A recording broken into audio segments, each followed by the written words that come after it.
Hi. దేశ ఆర్థిక రాజధాని ముంబై అయితే ఉత్తరాదికి పారిశ్రామిక గుండెకాయ లాంటిది నోయిడా. కానీ గత కొన్ని రోజులుగా ఈ నగరం ఆందోళనలతో అట్టుడికిపోతుంది. వేలాది మంది కార్మికులు రోడ్లపైకి వచ్చారు, ఫ్యాక్టరీలను ధ్వంసం చేశారు, పోలీసులు లాఠీచార్జ్ చేయాల్సి వచ్చింది. దీంతో నోయిడా ఒక యుద్ధ భూమిని తలపించింది.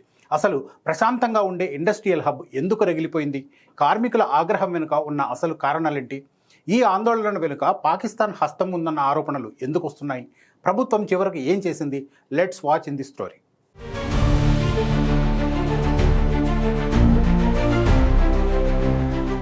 కడుపు మాడినవాడే కోపంతో రగిలిపోతాడు. నోయిడాలో జరిగింది కూడా ఇదే. రేయింబవళ్లు పని చేయించుకుని అందుకు తగ్గట్లు జీతం ఇవ్వకపోవడంతో కార్మికుల ఆగ్రహం కట్టలు తెంచుకుంది. నోయిడాలోని సెక్టార్ 58, 60, 63 వంటి పారిశ్రామిక ప్రాంతాల్లో లక్షలాది మంది కార్మికులు పనిచేస్తున్నారు.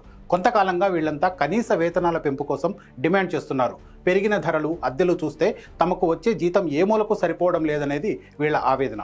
ఉత్తరప్రదేశ్ ప్రభుత్వం కనీస వేతనాల సవరణలో తీవ్ర జాప్యం చేస్తోందని కార్మికులు చాలా కాలంగా ఆరోపిస్తున్నారు.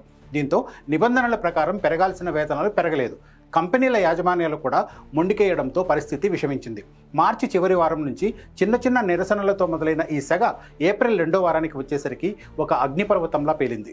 దేశవ్యాప్తంగా కనీస వేతనాల సవరణలో జరుగుతున్న జాప్యం కార్మికుల్లో అసహనాన్ని పెంచుతోంది. నోయిడాలో ఇది మరింత తీవ్ర రూపం దాల్చింది. కార్మికులు విలాసాలు కోరుకోవట్లేదు, తమ పనికి తగ్గ గౌరవ వేతనం ఇవ్వాలని కోరుతున్నారు. అయితే ప్రభుత్వం నోటిఫికేషన్ విడుదల చేయకపోవడం, పరిశ్రమల యాజమాన్యాలు పాత రేట్లకే పని చేయించుకోవడం వాళ్లకు కోపం తెప్పించింది. గతంలో మనేసర్ వంటి ప్రాంతాల్లో జరిగిన కార్మిక ఉద్యమాల ప్రభావం కూడా నోయిడా కార్మికులపై పడింది. ఏప్రిల్ 13, 14 తేదీల్లో నోయిడా వీధులు హింసకు వేదికయ్యాయి. వేలాది మంది కార్మికులు వీధుల్లోకి వచ్చి భారీ ర్యాలీలు నిర్వహించారు. కార్మికుల నిరసన కేవలం నినాదాలకే పరిమితం కాలేదు. పలు గార్మెంటు, ఎలక్ట్రానిక్ కంపెనీలపై రాళ్లు రువ్వారు, సెక్యూరిటీ క్యాబిన్లను ధ్వంసం చేశారు. నోయిడా, గ్రేటర్ నోయిడా ఎక్స్ప్రెస్ హైవేను దిగ్బంధించారు. దీంతో గంటల తరబడి ట్రాఫిక్ నిలిచిపోయింది. పరిస్థితి అదుపు తప్పడంతో పోలీసులు లాఠీచార్జ్ చేయాల్సి వచ్చింది. ఈ ఘర్షణల్లో పలువురు పోలీసులు, కార్మికులు గాయపడ్డారు. నోయిడాలో కార్మికుల ఆందోళన పారిశ్రామిక రంగానికి భారీ నష్టమే మిగిల్చింది. ఇది కేవలం శాంతి భద్రతల సమస్యే కాదు, దేశ ఆర్థిక వ్యవస్థకు కూడా కోలుకోలేని దెబ్బ. పారిశ్రామిక సంఘాల గణాంకాల ప్రకారం 2 రోజుల పాటు పరిశ్రమలు పూర్తిగా మూతపడ్డాయి. మూతపడిన వాటిలో 2000కు పైగా చిన్న మధ్య తరహా పరిశ్రమలున్నాయి. నోయిడా నుంచి జరగాల్సిన అంతర్జాతీయ ఎగుమతులు ఆగిపోయాయి. ముఖ్యంగా గార్మెంట్ రంగం భారీగా నష్టపోయింది. ఈ 2 రోజుల హింస బంద్ కారణంగా పరిశ్రమలకు దాదాపు 3000 కోట్ల నష్టం వాటిల్లిందని అంచనా. మౌలిక సదుపాయాలు విధ్వంసం దీనికి అదనం. నోయిడా ఉదంతంలో అత్యంత వివాదాస్పదమైన అంశం పాకిస్తాన్ కుట్ర.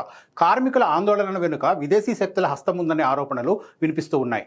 నోయిడా కార్మికుల ఆందోళన ఈ స్థాయికి వెళ్తుందని ఎవరు ఊహించలేదు. 2 రోజుల్లోనే అది తీవ్ర రూపం దాల్చింది. దీంతో ఈ నిరసనల వెనుక విదేశీ శక్తుల హస్తం ఉండొచ్చని కొంతమంది ఆరోపించారు. కార్మికులను రెచ్చగొట్టి దేశ పారిశ్రామిక ప్రతిష్టను దెబ్బతీయడానికి పాకిస్తాన్ కుట్ర చేస్తోందని అనుమానాలు వ్యక్తం చేశారు.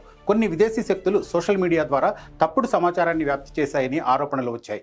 ఈ ఆరోపణలపై దేశవ్యాప్తంగా రాజకీయ రచ్చ మొదలైంది. విదేశీ శక్తుల ప్రమేయంపై అధికార విపక్షాల మధ్య మాటల యుద్ధం మొదలైంది. ఇది కేవలం వేతనాల సమస్య మాత్రమే కాదని, దీని వెనుక పక్కా ప్లాన్ ప్రకారం జరిగిన కుట్ర ఉందని ప్రభుత్వ వర్గాలు అనుమానం వ్యక్తం చేస్తున్నాయి. అమాయక కార్మికులను పావులుగా వాడుకున్నారని చెప్తున్నాయి. అయితే విపక్షాలు మాత్రం ఈ ఆరోపణలను కొట్టిపారేశాయి. తమ వైఫల్యాలను కప్పిపుచ్చుకోవడానికే ప్రభుత్వం పాకిస్తాన్ కార్డును వాడుతోందని విమర్శించాయి. కడుపు మండిన కార్మికుడు రోడ్డు మీదకు వస్తే అతనికి దేశద్రోహం రంగుపోయడం అన్యాయమని ఆగ్రహం వ్యక్తం చేస్తున్నాయి. రోజు రోజుకు నష్టం 1000 కోట్లకు చేరుతూ ఉండడం, అంతర్జాతీయంగా నోయిడా పారిశ్రామిక ప్రతిష్ట దెబ్బతింటూ ఉండడంతో ఉత్తరప్రదేశ్ ప్రభుత్వం చివరకు దిగివచ్చింది. కనీస వేతనం పెంచేందుకు అంగీకరించింది. కార్మిక సంఘాల ప్రతినిధులు, పారిశ్రామికవేత్తలతో ఉత్తరప్రదేశ్ ప్రభుత్వం సుదీర్ఘ చర్చలు జరిపింది. కార్మికుల కేటగిరీని బట్టి వేతనాలను పెంచేందుకు ఒప్పుకుంది. గరిష్టంగా 3000 వరకు వేతన పెంపును ప్రభుత్వం ప్రకటించింది. పెంచిన వేతనాలు తక్షణమే అమల్లోకి వస్తాయని హామీ ఇచ్చింది. పరిశ్రమల వద్ద భద్రతను పెంచుతూనే కార్మికుల న్యాయబద్ధమైన డిమాండ్లను పరిష్కరించడానికి ఒక కమిటీని కూడా ఏర్పాటు చేసింది. దీంతో సమస్య సద్దుమణిగింది. నోయిడా కార్మికుల పోరాటం ఒక విషయాన్ని స్పష్టం చేసింది. శ్రమజీవి ఆగ్రహిస్తే వ్యవస్థలు స్తంభించిపోతాయి, అపార నష్టం వాటిల్లుతుంది. ప్రభుత్వం ఇప్పుడు వేతనాలు పెంచడం హర్షించదగ్గ పరిణామమే అయినా ఆరోపణలు వచ్చిన కుట్ర కోణాలపై కూడా నిష్పాక్షికంగా విచారించాల్సినటువంటి అవసరం ఉంది. అప్పుడే పారిశ్రామిక శాంతి సాధ్యమవుతుంది.